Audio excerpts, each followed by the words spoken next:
Welcome to the Shop Rags podcast, brought to you by Berkshire Bike and Board, where we aim to take you inside the bike shop. On this episode, we are going to talk about the 2023 Cyclocross World Championships, which were insane and just happened. So we brought in our in-house resident expert, Mr. Craig Walton, to give us all the insight on what happened, why it happened, how it happened, and what's to come. So with that, we'll get started. Wout versus MVP. Who had the more successful year so far? Cyclocross. How many races on the calendar? I'm thinking 11. 11 World Cup. In the World Cup. And then there's Wout won. I think it was a split, if you include the World Championship, but I might be wrong about that, because Vander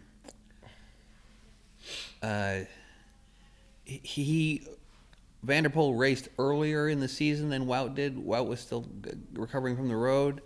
And Vander Poel had a couple races in early, and then Vander Poel was out for 2 weeks with his bad back, so he missed some stuff at the end of the season. But then both of them went away to training camp the last 2 weeks of the season. Road training camp.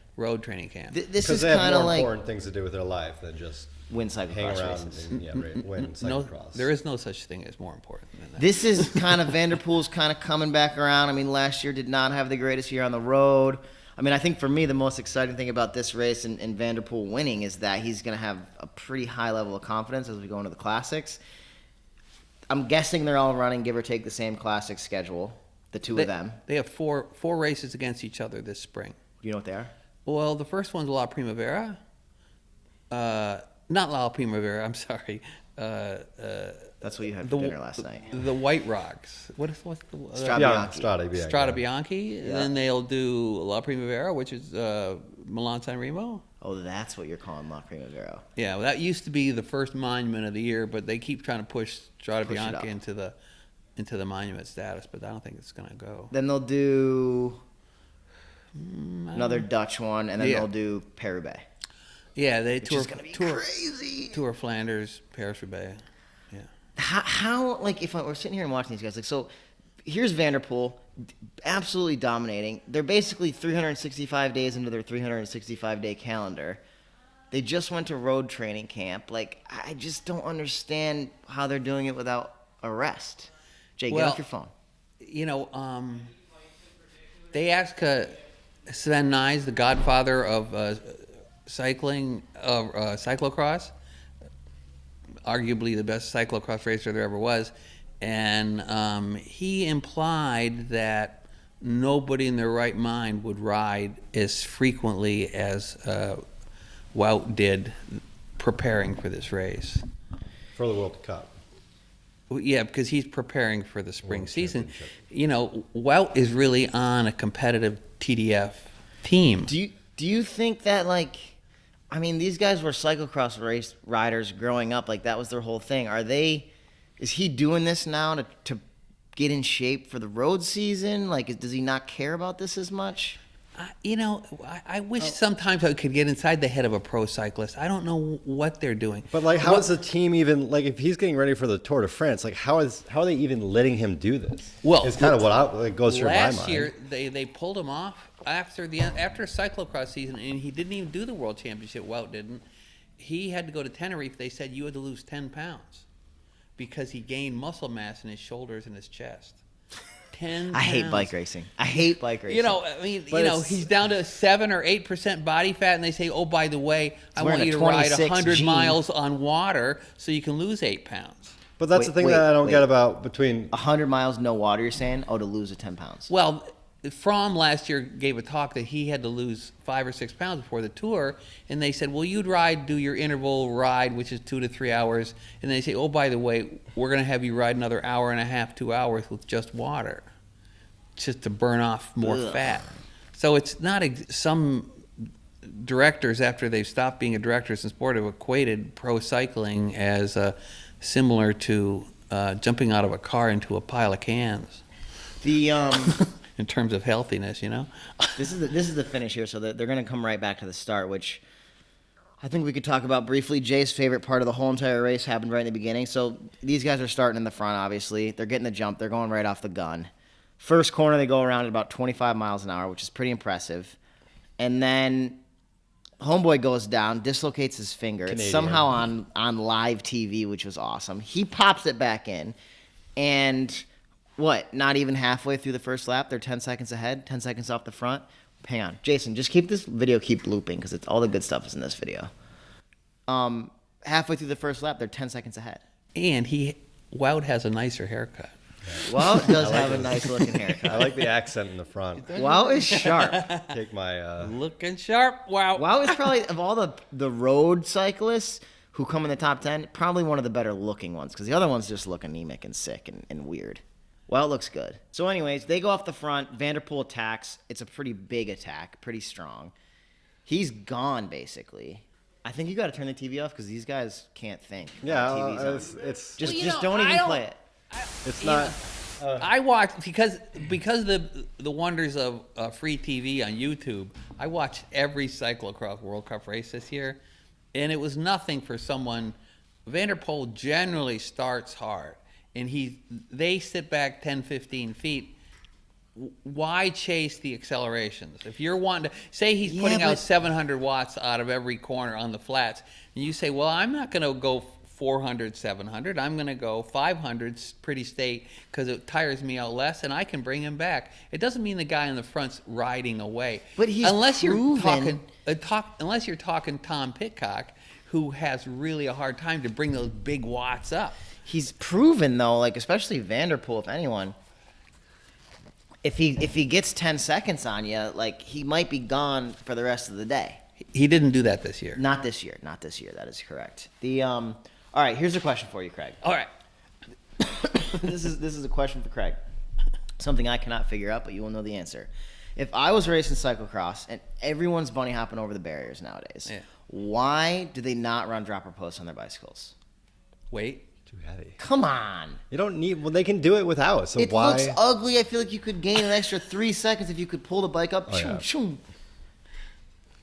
How much weight is it really at? And then it breaks the- halfway through because you're jumping on and off of it You with all your weight 4 times a lap, 40 times, and You it think just it doesn't make any sense. They can do it already. When you go to these like If they more can't bunny local- hop it, then they can run it, which isn't much slower. I almost feel like running is fat when you want, especially with the high barriers in this race. It feels like they're really slowing down. It's like get off and run. It looks faster. There was a lot of discussion about bunny hopping this year, partly because they have such good television coverage now, and on the women's side you had Fem Van Empel and Puck Peters.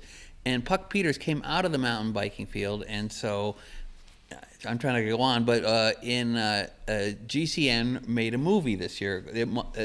It Must Be Mud. Yeah. And so in that hour movie, the pro racer that's trying to learn about cross sat with Puck Peters and said, well, you're supposed to be the big person over the barriers. Show me you do the barriers. And she talked a lot about jumping barriers and why she jumps barriers and the other riders don't. But you don't really jump barriers unless you can do it 10 out of 10 times. Perfectly. Because if you mess up, race is over. Race is over. So you slam into the ground or something like that. So most of the women practice, but she said she's practiced a lot at 12 and 13 years old. So she's 20 now until she could, and they videotaped her hopping barriers. She, in practice, cleans the barriers this high. She has no problem. She jumps the bike this higher than the barriers. Oh. Just pa-wump, pa-wump. Wout's double Dutch, bump, bump, bump, bump. He's clipping them every lap, both tires. I know. I'm like, this dude's going to go down, and he's going to ruin his whole race. But he doesn't to look cool. Well, when Wout's ahead, he does not jump the barriers. He doesn't. No. That makes sense. Once they have a lead of say 20 seconds, since they're racing so frequently, they don't want to put out more energy than they have to. They have headphones. They're These guys have headphones? Yes. And the coach is saying you got 10 seconds on them. Yeah. So they know how far they're ahead, and once they get up to like 20, 25 seconds, I'm not going to put out more watts because I've got to recover for a race on, next Saturday. Or Saturday, Sunday. Well, during the Christmas week, they have 2 weeks where they're racing 3 times a week. In the like regional cyclocross races, you guys obviously know a lot more about this than I do. Is there anybody running dropper posts? Because I'm thinking I'd put a dropper post on a cross bike this year and go do a little Cat 5 racing and might get a couple wins. Well. No one's doing it. Not that I've seen, but I only raced 3 or 4 times this year. And how much of that is just like road cyclists, stubborn, don't like change? Like, if it was the mountain bikers, they'd all be running dropper posts. And they're not running droppers either in cross country. I think half the people who do cyclocross came out of the mountain. Puck Peters was the world champion mountain bike. Why are they not running dropper posts though? Because I think it's because of weight. One more thing to think about, and there's just not that much time advantage. And really, most people, even through Cat 5s and stuff like that, are probably faster getting off and getting on. I can remember I did one of these weekend training things, 12, 13 years ago. Yeah. And Jeremy Powers was there, and he gave us, a little pep talk and lesson stuff. And he put 2x4s on the ground. And we were supposed to bunny hop the 2x4s. Then they put about 4x4, 6x6. And then somebody at the end said, well, do it. Wanted him to do it. We were going, pa-bunk, pa-bunk. Yeah. Like he was whoop, whoop, hitting it at 10, 15 miles an hour. Problem. Never touches them. So these guys are really fast, whereas most people at our level. It's so scary, you just end up slowing down just to do it. Yeah. All right. Yeah, and you can run through barriers like... Yeah, if you're good at it, you're just like, it's one fell swoop and you're through it. And doesn't Northampton have double barriers? Everybody has double barriers. No, but like 2 barriers. Was it 2 barriers, a hairpin turn, and then another set of barriers? Or it was just, I think it was just. Who's that? That's you, 2 Craig? barriers. That's okay. Is that you, Jason? That's mine. I put it under the couch. Craig's 83, by the way. I want to talk about. We're going attack, defend. Was Wout having a poker face or what? So, Craig, here's where we're going next. You ready? Okay. Bring that microphone back over to you. Oh. There you go. Thanks. So, I'm watching the whole race. It was probably the first bike race I watched from start to finish in the last year or so, which was exciting because I'm back into it now, which feels good. The whole race, I'm walking around New York City screaming at my telephone because... At brunch. Because... While I'm skinning up Bosque trying to watch a freaking race, and he's kicking me off. With his former girlfriend. Right? It was fun to watch because Vander Poel would attack. Yeah. And Wout, the whole entire race, I don't care who you are, it looked like the dude was about to die the whole entire race. But then Vander Poel would attack 700, 800 watts, I don't know, 30 seconds, and Wout would just reel him back in. Was he poker facing him? Like, what's going on there? Because I thought Vander Poel was absolutely dominating, but Wout hung on to the very end. I couldn't believe it. Well, I don't think, you characterize it as hanging on. I think he's being strategic. As long as he's not getting so far ahead that Wout can't bring him back, Wout doesn't see the advantage of being ahead until certain points in time. Like, I think most of the time who's ahead and who's behind has to do with the part of the course, particularly because they got brought up on really bad, not courses like this. Say you're on a course that has one frozen groove like this. Yeah. You want to be in front at that particular location. Okay. So if you have like a long off-camber with 2 or 3 choices, you're going along and you can kind of diagonal down, you could drop down to the lower spot. So they choose their lines really based on courses as opposed to or feature like sections in the course. Correct. So you think like single ruts in the suffer score kind of thing, whatever you want to call it, throughout the duration of that race, you think they were both hurting, give or take the same amount? Correct. Vander Poel is just more aggressive of a racer. Wout said in the beginning he was suffering quite a bit in the first 20 minutes. He felt better in the middle part of the race and actually felt better in the last 2 races. But then they had so much gap on the guys behind him, at that point in time, they're testing each other. Yeah. What if I put an acceleration in here? Where did he go? How far back did he drop? It seemed like Wout's really only attack was on the last lap pretty much. He starts to kind of ramp it up a little bit. He gets like 20, 30 feet on him. Anyways, you're talking about one big rut in the course. Let's talk about the course. Hoogerheide? I don't know how to say it. Hoogerheide. kind of a strange course for World Championships. It's flat. I mean, granted, it didn't rain, so that kind of played a lot into it. But do we think it was a good choice as a course? You like the course? It wasn't a course that favored Wout. Wout does better on 20 to 25% grades that are steep, that he has to kind of, you watch the whole year, there's a number of courses that are just grueling walks up like this, where you're kind of, having to get footholds or hold your hand up, to get a thing, or along sandy beaches. There was a lot of type of courses that required a bunch of really deep mud and a lot of power, low RPM I mean, stuff. they're averaging 20 miles an hour in this race. Oh, yeah. They were flying. Yeah. This was more of a spectator course to me. It had a double flyover. The fans could see you twice. 30,000, 40,000 of them. Johan Bruneel said, watch them go by, hear the screaming go around, look up, you can see a Jumbotron from almost any place. Oh, they had that. That was the one thing when I was watching it live. I'm like, I would love to be there right now, but it didn't look like they had a bunch of TVs, but it sounds like you could watch it. Yeah. God, it would be so fun to be there. Yeah, in every possible vice as a spectator you could have. Gamble, drink, smoke cigarettes. French fries. French fries. Mayo. Mayonnaise. Jaron, be there. It's a blast. That's what I'm talking All about. our small vices are manifest right there. Everything is there. I think next year. I mean, how hard is it really to get on an airplane and go? It's not that challenging. Like, Stefan will pay for it, ideally. Yeah. Bill's been to a big. Bill's has been to. Well, after this, I feel like this, for some reason, just kind of put it on the map in a different way. Like, I feel like next year is going to be just rocking. Jared, why don't you go in September? Why don't you go to some local cyclocross races, a few weekends in a row, feel it out.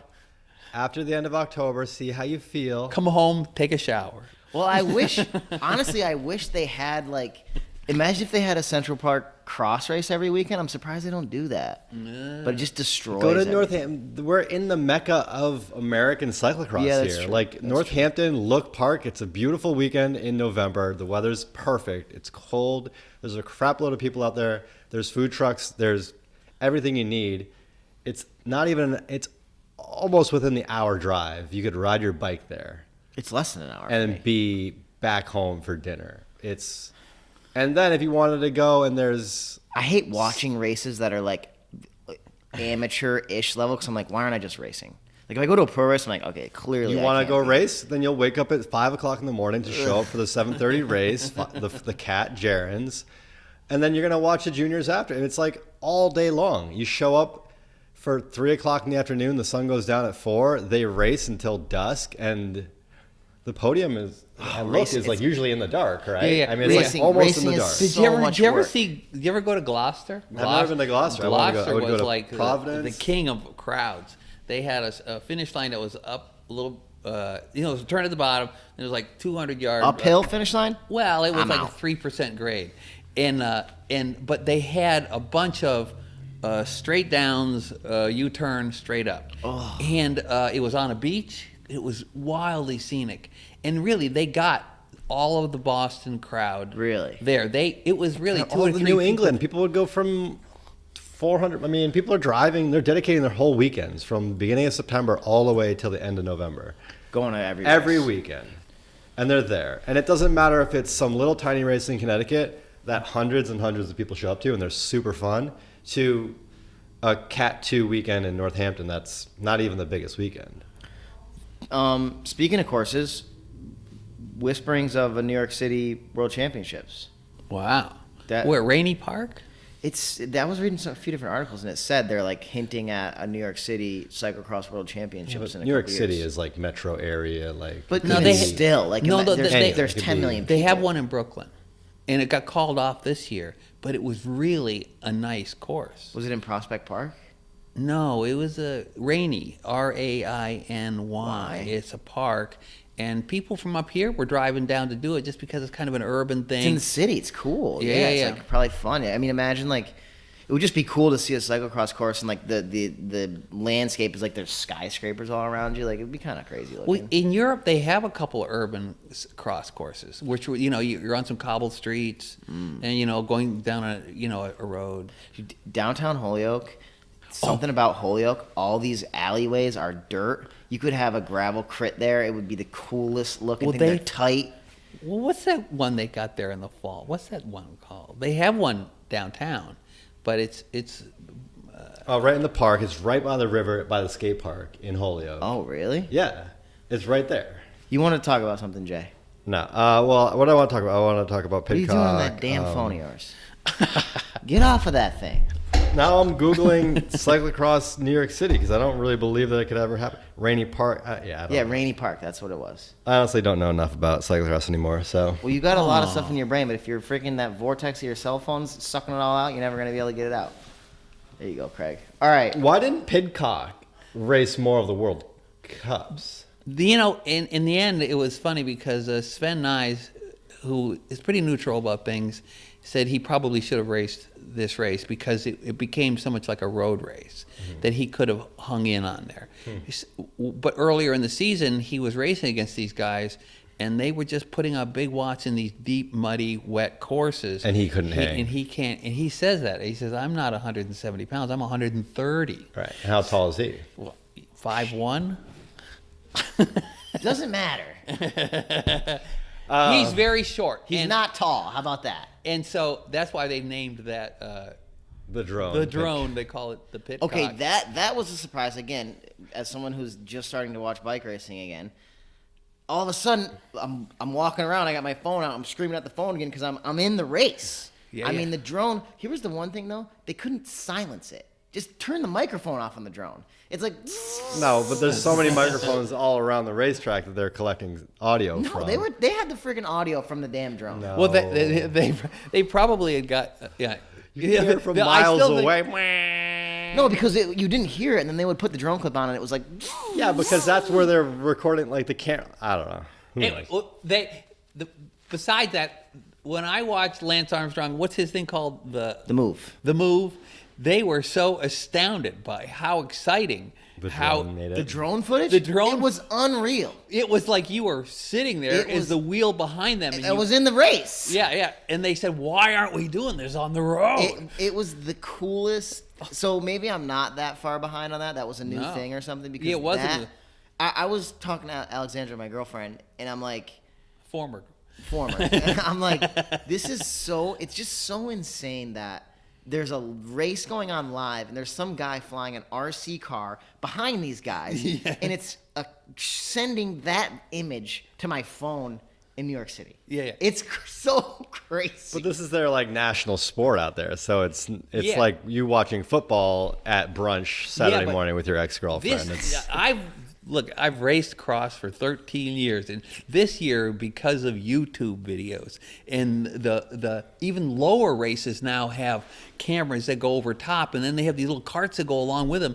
It's taken a fringe sport and brought it to the mainstream a lot. All you have to do is watch 5 or 6 races, all of a sudden you know the names. Well, the cameras on the string is one thing, but the drone was a whole different Yeah, I know, element. but they're going to start bringing the drone into almost all these races next year.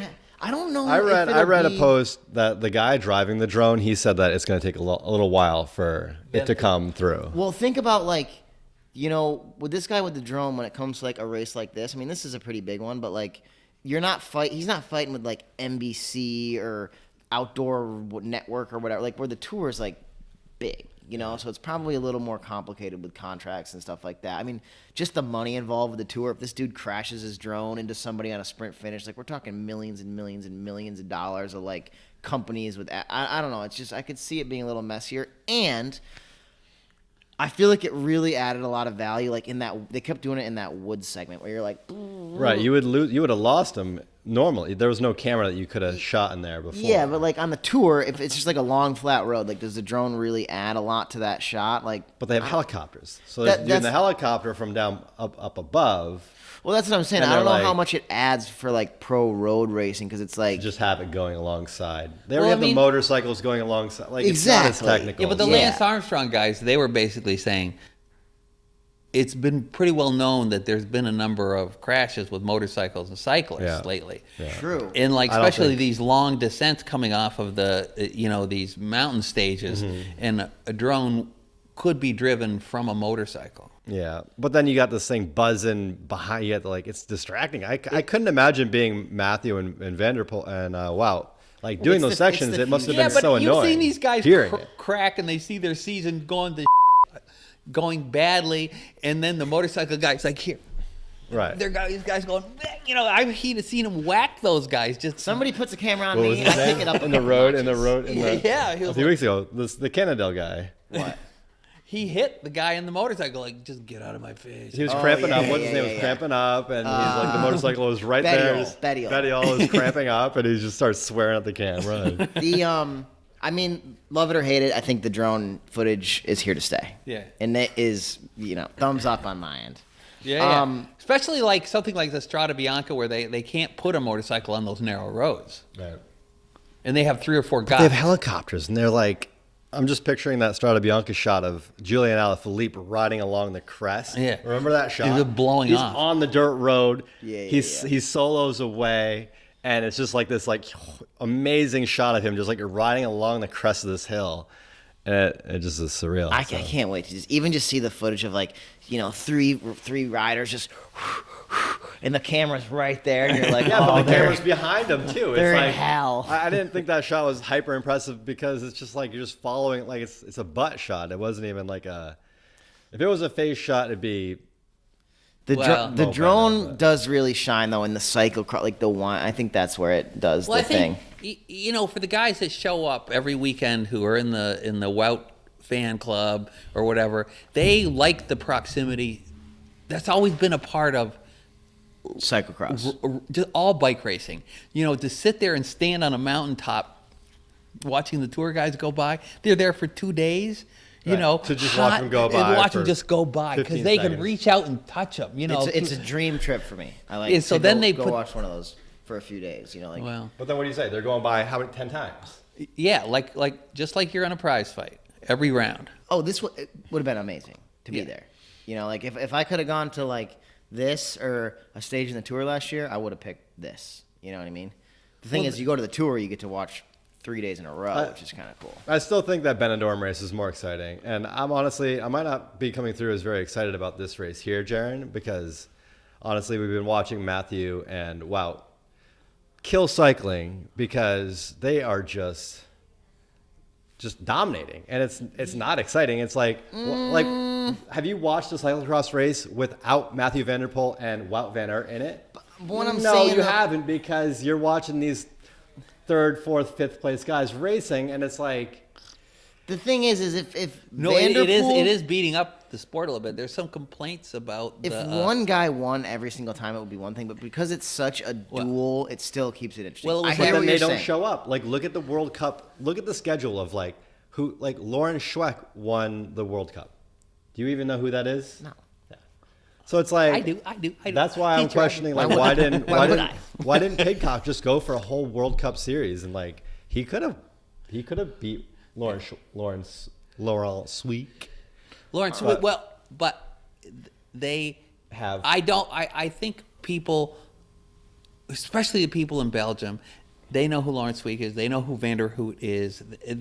Those guys are still maybe not national heroes to the degree that Wout and Vander Poel are, but because Wout and Vander Poel went over to the road and had so much success on the road side. I can remember when Wout first did in 2018, he did a couple of road races. I'm like, what's he doing? He can't do that. He's too big. He's 175. But you knew who he was. Look at what Wow, Wout did. absolutely. But I've been watching it for years. But then And I was everyone like, else was saying what? what is it? He'll never ride 4 or 5 hours. And then he was in the front group pushing people around. I was like, what the hell? Or Wout dominated the tour this year, as far as I'm concerned. Yeah, he didn't win, but he dominated. He was a key player. He's the most people characterize him as the most all-around rider currently. Because he can actually climb, sprint, time trial, 100%. and finish a one-day. Not so much a one-day. He's finished second so frequently. You think one of these guys will win a classic this spring? Oh, yeah. Those I think two guys, for sure. yeah. As far as fans are concerned, Jay, or favorites, for cyclocross, I'm like a football fan, I'm going to root for the guy who keeps winning. Yeah. You know, that's what's fun. I'm not deep enough in this to be like, oh, yeah, freaking Johnny No Name. Oh, my God, he didn't win this time? Like, I'm going for Wout, dude. He's 20 seconds off the front. I want him to win. Every other race, all these road races, I'm always cheering for the underdog. I always was like, oh, who's this Peter Sagan guy? He's so cool. He should win the Tour of France. Discovered Peter Sagan. Yeah, you saw him first. When Wout and Matthew Vander Poel are racing on the road, I'm like, I'm fanboy number 1 and fanboy number 2. Like, they are my guys. They're racing up against Tade. They're racing up against all the big road guys, and I'm psyched to watch them go. Is Vander Poel racing the Tour this year? Yeah. Must be, right? No. I really don't know the answer to that. His racing, he's not, his team, Alpecin. Is not even invited. I don't know if they're. They'll slot him in somehow. He's bailed on. He's done 4 tours. He's done the Giro and the Vuelta, but he's not done the TDF yet. And has he completed any tours? I don't know. I don't know the answer to that. Well, he remember, bailed out of the Tour last year, and the year before he bailed out to go race mountain bikes. It was just a show. He was just like showboating, kind of. That's when he was at his prime. He did his yellow. He did his yellow for the days he had it, and then as soon as he lost it, he was like, "All right, guys, that was fun. See you later." That was 2 seasons ago. I don't remember. Last season, he was getting beat up. He dropped out, right? Yeah. Can't remember, but he wasn't doing well. No, there was no yellow jersey. Let's put it that way. He just got hurt after the Olympics. Yeah. Was that last year? I don't know. You're asking the 70-year-old guy detailed questions. 80. I'm just remembering back to Wout getting hurt in the Tour de France. Remember when he crashed? Second year, yeah, 2019. Do you remember he crashed? He blew up his leg in the Tour de France. No, he crashed in a time trial. He crashed right into a fence. Yeah, I do remember. He was out for a while. Bad out. Okay, heated debate, good conversation. Craig did bring his beautiful cross bike, one of probably 100 that he has at his house. Let's talk about that thing real quick, so we can. People don't really as a bike shop. We don't really stock cyclocross bikes, right? It's not, even though it is technically big in New England. You know, our customer is not a cyclocross customer. Yeah. Our customers usually are gravel bikes, gravel riders, a little bit more casual road. But that is a proper cyclocross race bike. Can I go over there and point at it, or? Oh man, Craig, this thing is heavy. You know how much lighter it is than that green thing? That green thing. I gotta say, Belgian people are such cyclocross fans. I don't know if you notice it, but if you watch a YouTube race of any cyclocross race as they start, the cameraman, about 1 minute before the start, walks across the front line after the front line has been established, and people have thrown off their jackets. There's a routine. You line up, you throw your jacket off because it's cold, and then you adjust your glasses, and you get ready, and they show a picture of somebody, and the person waves a little bit, or doesn't wave if they're serious, like Marianne Vos. But then the guy takes the camera and points at the tire, because in Belgium, they know the difference between a rhino and a full bird. They're that tuned in. Oh, yeah, every race the same way. The fans know that? Oh, yes. But when Matthew's in the back row, they zoom all the way back to him, or Wout is in the second row in this one, and they go 1, 2, 3, and then Wout's in the second row, they zoom to him. And they start in the back row sometimes because they're not racing enough, so they don't points or something? Sometimes, depending on it's all points. How they're categorized in that particular series, because there's different series. Because there's like the Trofeo series where they accumulate time on every race, so you're ahead. And then like Wout had to start farther back because he didn't do the American UCI races. Okay. So until they accumulate enough points, they don't get to the front on a UCI race. I see. But the tire thing is interesting because people who are fans look at who's running file treads versus full muds versus semi muds. What were they running this race? File treads? Mostly file treads, yeah. Like you could have run a gravel king in this race, would have been fine. But there was nothing. It was a hard packed grass course. Gravel. I mean, you wouldn't run a gravel king, but yeah, you would run could a file have tread. run a GP 5000. You run a file tread. You run file treads. Yeah, because of the turn. All right, Craig. Tubular. Tell us about the bike. 32, Tell us about the bike. Huge tire. So my bike is a kind of like a Toyota of cyclocross racing bikes. It's about 5 years old. This is a 1993. No. What kind of bike is it? It's a felt high-end carbon frame with a Force 1 group, which is kind of like a pedestrian Grupo. Mechanical. Oh, yeah, I It's got some things to mechanical, talk about. not terribly expensive in case you break it. Me, I have trouble staying upright. 11 rubber speed. fied down, 11 speed. So basically, if I crush a lever, which I've done more than once, it's only a couple $100. So Craig is a good crasher. The worst bike crash I've ever seen was Craig was 2 feet in front of me. I'll tell the story real quick. We're doing a little cyclocross kind of practice in this park near us, and there's probably a 20-foot long stream crossing with like 4 boulders across the whole thing. And Craig's, all right, this is how you're gonna cross the stream. And we're cooking into this stream. And we all jump off our bikes, and Craig throws his bike over his shoulder, and he takes one step on the rock, and his foot just goes, shoom, and he just goes, boom, face down right on the rock. I'm like, this guy's 75 years old. Is he going to be okay? Got right up. No problem. So cyclocross people are tough. So this bike is, let's go through the difference. So cyclocross racers generally, if you've ridden more than 20 or 30 races, you'll go over to tubular tires. Most people are running tubulars, even on the pro level. 100% of the people in this race were doing tubulars. They're running tubulars still, not tubeless. No. Tell us why they're running tubulars. Well, tubulars can run much lower tire pressure. Like, we're talking 15, 16 pounds. They're running 15 or 16? Women are, yeah. And especially if you're going sand. Sand, they run hardly any tire pressure. Well, women, what are these guys racing? This is a hard, fast course. 24. 24. So the rule of thumb on average is 1/10 of your weight plus 5. Okay, so we were talking 170 pounds at 17 plus 5, you're running 23 pounds. 1/10 of your weight. Oh, that makes it easy. Okay. Yeah, I'm about 199 pounds. Close. I'm going to set up a trainer at my house tonight. Literally. Tonight. Am. I will tonight. Tonight, I am. I'm going to do it. I have no experience on tubeless cyclocross tires, but I do remember having some tubular tires that were. You love like tubular Velcro. tires. Well, it was amazing. Tubeless at You can't 19 really go around back. a corner like that's going to burp. Well, Yeah. unless you're really good. I've tried to run tubeless twice, and I flatted it. Yeah, but you gotta have Flatted? like.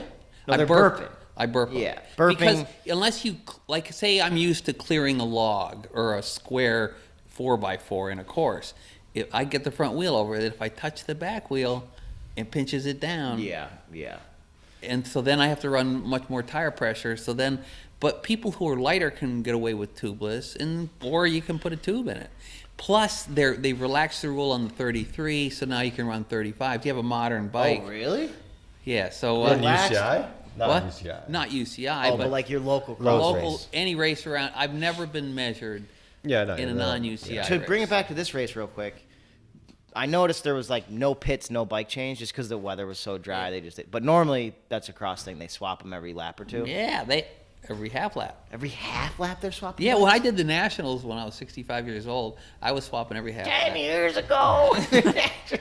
Not that 10-6. Okay, here's another question for you. I'm sorry, Craig, but it's just too easy.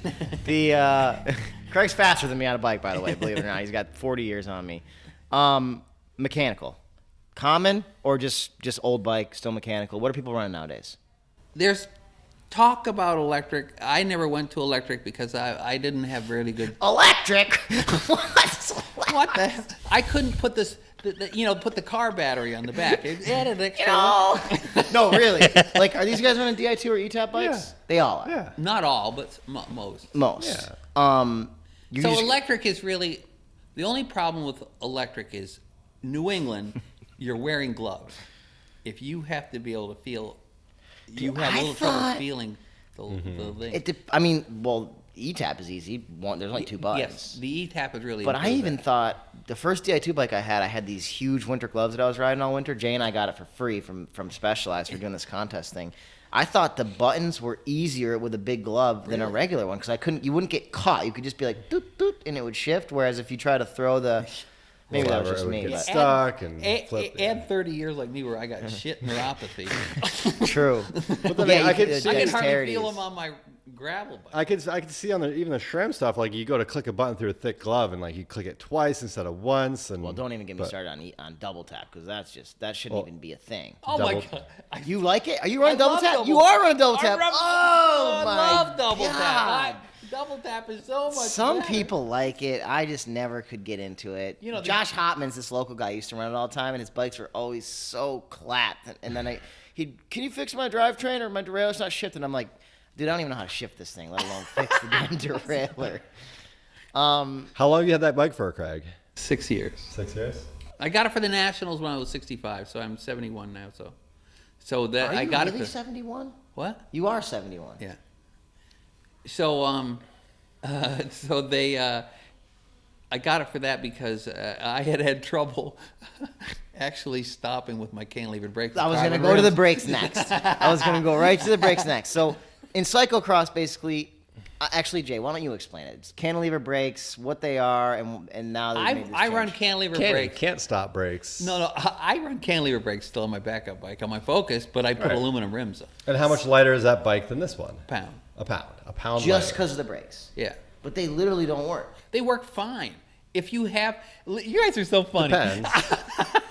Those things will stop you, no but then matter again, what. why did you get disc brakes? Because your hands were hurting because it took No, so much that's more not effort. Squeezing the case. Okay, to back up a little bit, cantilever brakes are these. it was carbon rims. Yeah. Aluminum rims, no problem. I would have never changed them over, but once you go to carbon rims, and they can get really pretty greasy on really wet courses. I don't and know. so if you go down a course, a real steep, you can go down 25, 30% grades across and then have to hit the brakes completely and take a left-hand turn. This is just it's a game changer. So you're running discs. You like them, Yeah. I obviously. like on cross. It's. I don't think anybody would argue that candies were better. Not to mention, your wheel's gonna last a lot longer. Yeah. Right. You're not wearing through wheels. I mean, dirty, muddy cyclocross course with cantilever brakes and a strong stopping pad. It's like you're going through a wheel set in a season. No, I've never done Close. that. I sell them to unsuspecting people on eBay. Just kidding. That was good. No. What else we got about in this thing? Craig, I mean, what cyclocross bike would you buy to replace like this one? That's the What's your problem, next cyclocross bike now? Well, it'd be Crux. Crux, yeah, the Crux You skills. think the Crux? Yeah.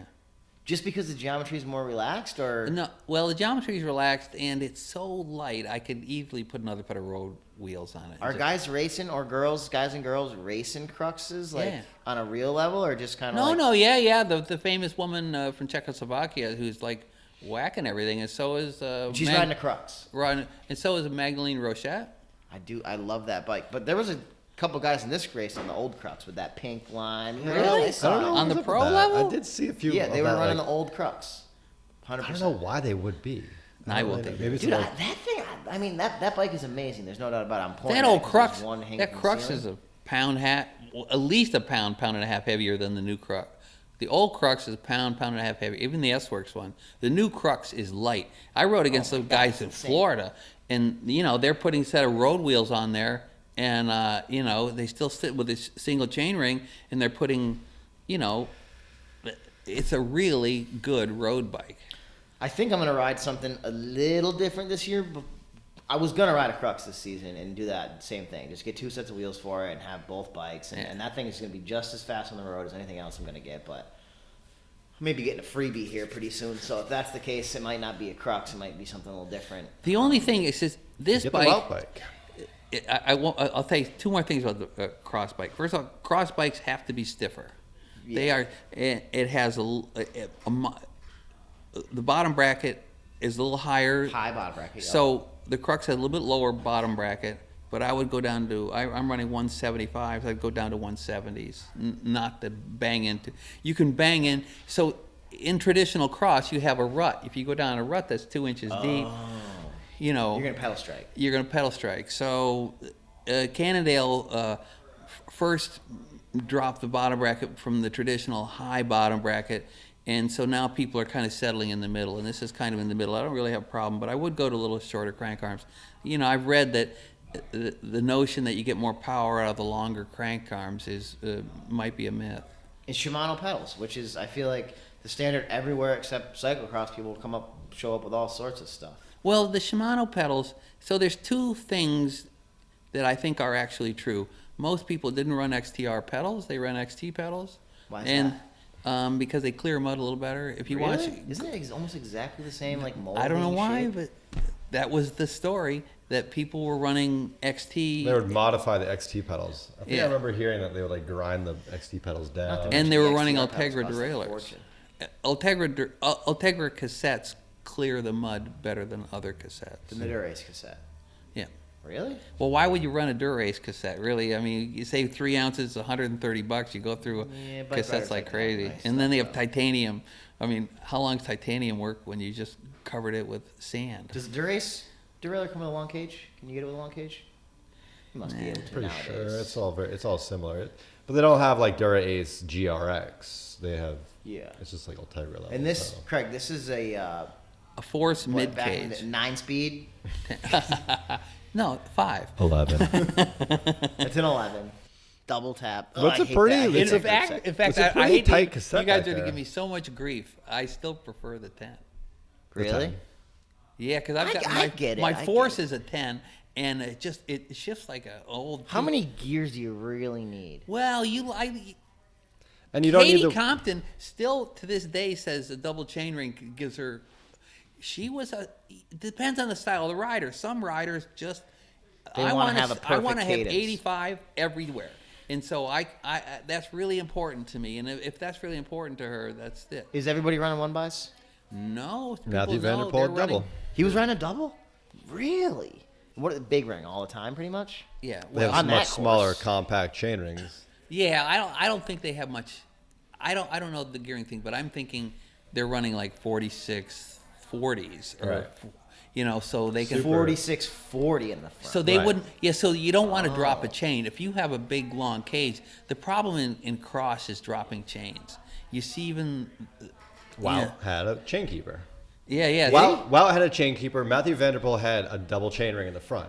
So if Matthew dropped a chain, he would just look down and say, "Oh, well, I'm on the small chain ring now. Crap." Shift up, and he would pedal. shift back up. Wout, well, hopefully he didn't lose a chain, because if he lost a chain in the front, it would have gotten jammed in between the chain keeper Yep, and the yep. crank, and he'd be sitting there waiting But for they're all running someone with a pry bar to come by. So- clutch derailleurs and everything. They shouldn't be dropping chains as much nowadays. drop. Are they small, big, or big, narrow, whatever they're called? narrow wide, yeah. Th- I mean, Matthews is not. Did anyone hear? Did you hear that Puck- tip I just threw out there? Puck Peters at the last World Cup race in Spain, she dropped her chain. Really? First place, had to pull over, turn her bike upside down, and put that chain back on. And she was lucky she didn't jam it, because once Yeah, you well, jam, then it's game over. I at the Nationals dropped my chain and jammed it on the How first about a new lap. bar tape this year, Craig? Preferably black. Yeah, It's time for some bar tape. I like that. What, that's patina. that. That's that It's patina. specialized. It's No, nice that's- tape. The hoods are a little high too, no? No, man. He's That's 71. Yeah, Give that's him a true. break. that's the Yeah, old. that bike's got a more aggressive geometry than anything I'm riding lately. It's got a pretty aggressive geometry. No, for And sure. it has a more aggressive geometry than a gravel bike. So you need a bike that's the big difference between the two is it has a shorter front end.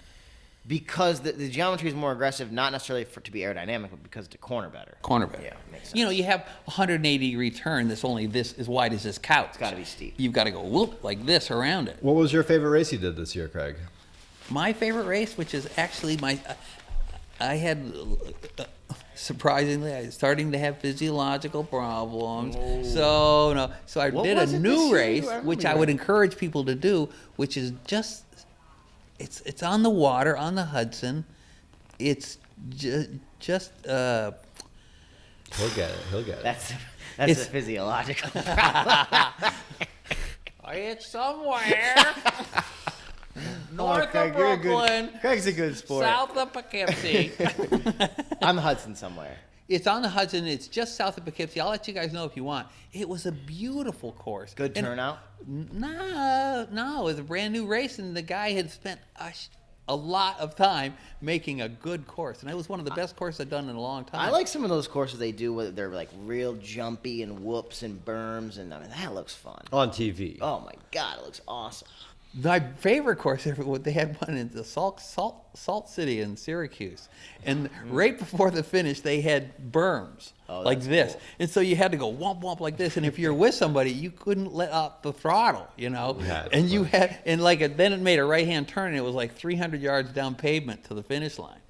It's a fun course. It was fun. We got to get you out there next year, Jaron. Yeah, I think more I'm setting people, up my trainer tonight. so you know what's funny about cross? I think more people, I think more people could do cross as an intro to bike racing than people do, because it's not pass fail. Road racing is pass fail. You get dropped in your category 5, True. 50 miles by yourself going, and then you get home and you say, how'd you do, honey? Oh, I got 110th. And you go, really? You know, what happened? You fall off your bike? No, I just, killed myself. Or it sucks. Whereas, Like you get dropped in the beginning. It's like, oh, I'm going to ride the rest of this bike race by myself. Like, a horrible experience. yeah, so, but cross, anybody can enter a 5 race. You don't have to, you're not going to get killed, because if you fall down, you're generally in mud. And you just ride within yourself. And if it really is all over, you walk 100 yards back to your car. Yeah, No matter where you get kicked out. And the other thing about cross, which I don't think people realize, is you are so relaxed that you're under the race. I hear the most glib conversations I've ever heard in my entire life at a bunch of people who finish within 100 yards of each other. You just start going, you'll say anything because you really are pretty much zonked out. And you were just hanging out with some random person for the past 45 minutes. Yes, you were, weren't you? Like, you were chasing them, and at the end, you're like, I have no idea who you were, but thank you That for is pulling fun. me there. That is fun. I'm sorry I cut you in that corner, and they'll say the same thing right back to you. It's hilarious. I did a It's cross. fun. I did a cross race a long time ago, and I go to start my race, and my wheels are gone out of the pit. I go, what the hell? Where did my wheels go? And I go and talk to the UCI guy. He said, somebody stole my goddamn wheel. Well, who did that? And so they all stomped down there, and this guy shows up, right? And he had done the race before me, and he was taking dollar bills and trying to give me money because he borrowed my wheels. He was so apologetic. He snagged He snagged him. He says, I'm sorry, but I was like in 5th, and I was going to catch the guy in 4th, and I had never done it, and I felt bad that I'd even... He took your wheel set and rode it?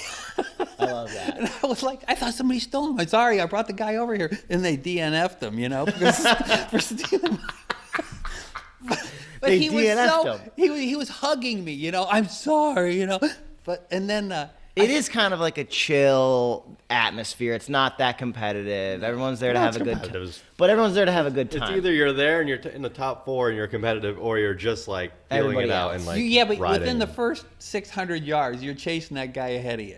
And there's a guy behind you, and that's all you really know for the first The whole race. 5 or 6 races you ever do. You're not thinking strategy. You're not thinking how fast I would debore it with the barriers. You're just thinking, I'm going to catch that bastard. Yeah.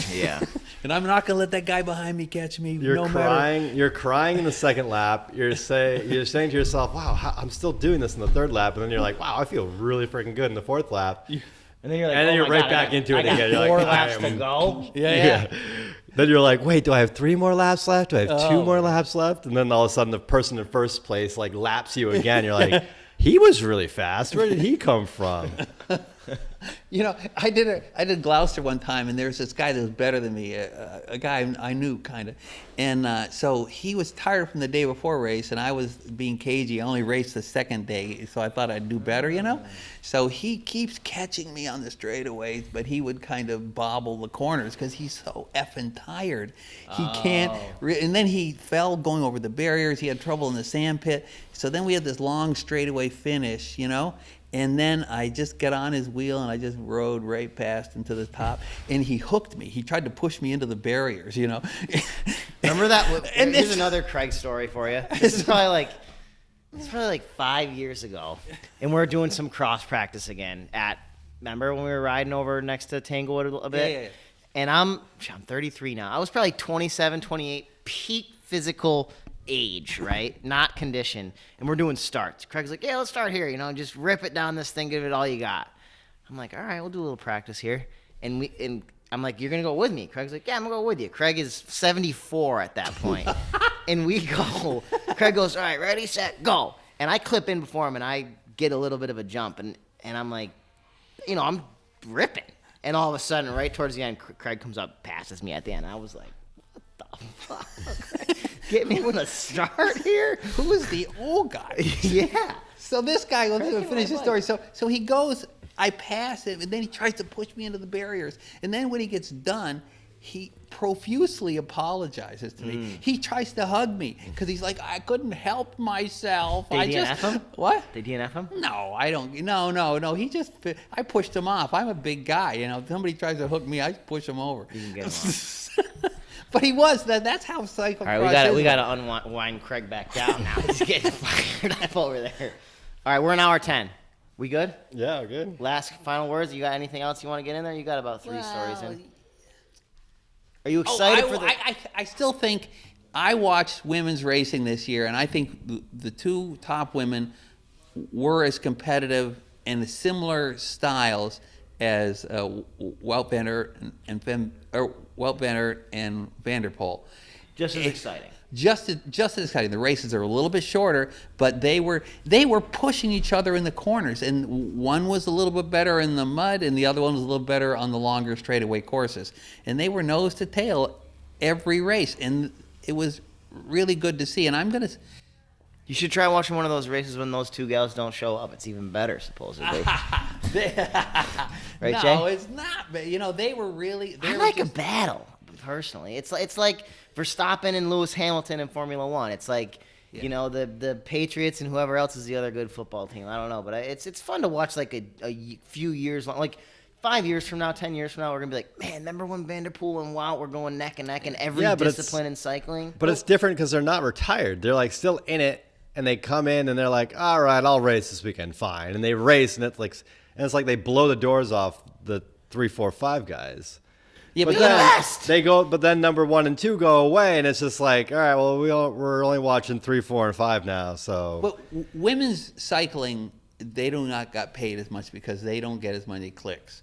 And if on like you the videos and stuff. on the videos and stuff, if you watch more of it, you'll learn it, and it is just as exciting to watch in terms of who's ahead and who's not ahead.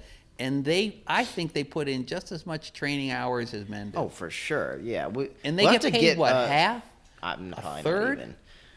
We'll have to bring in somebody who knows a bit more about it, or a But I know that racer, female there's big racer. show-up money now, and there's some complaints about Wout and BDP.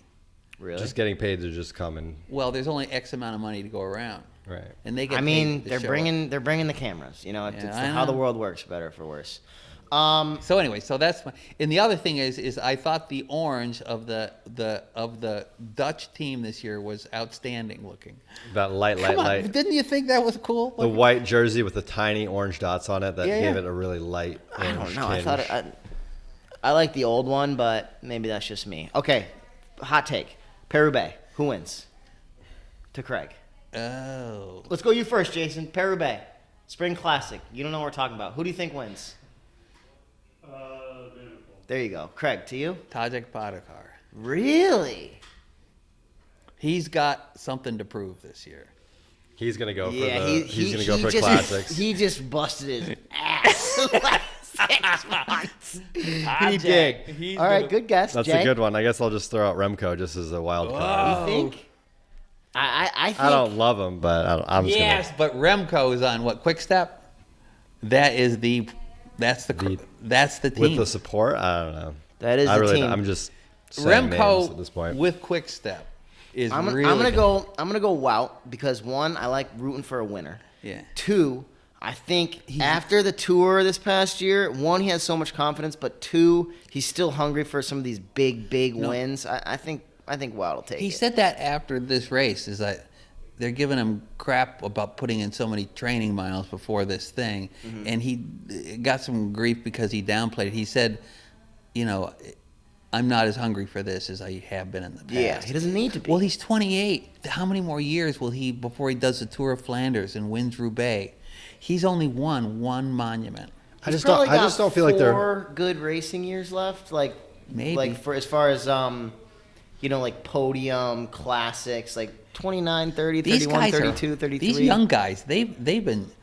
Well, the kids are getting younger and younger now. That's a whole other episode we got to do. But Yeah, it's because they're sitting on their trainers at home, just playing video games, basically. Like Thomas was saying that last week, and it's insane how fit they're getting at. You're 17. You know, they can do their power to weight is off the charts.